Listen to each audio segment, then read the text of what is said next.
मुलांच्या डब्यासाठी किंवा नाश्त्यासाठी काय बनवायचं हा सगळ्याच आयांना पडणारा प्रश्न. चला बनवूया पौष्टिक असा पराठा.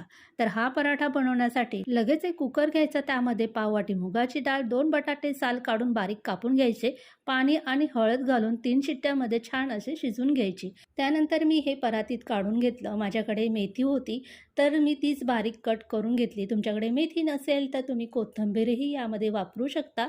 आता वरती जे स्क्रीनवरती मी साहित्य दिलंय ते छान असं कुटून घ्यायचं आणि यामध्ये मिक्स करून घ्यायचं. नंतर वरती दिलेले सगळे मसाले घालून घ्यायचे आणि स्मॅशरने छान असं स्मॅश करून घ्यायचं. आता यामध्ये गव्हाचं पीठ ॲड करून छान असा घट्ट गोळा मळून घ्यायचा आणि पराठे छान असे लाटून घ्यायचे. आता हे पराठे तव्यावरती मस्त असे तेल किंवा तूप लावून खरपूस भाजून घ्यायचे. मुलांना टिफिनला किंवा नाश्त्याला काय द्यायचं ही काळजी मिटली. रेसिपी आवडली असेल तर लाईक आणि शेअर करायला विसरू नका.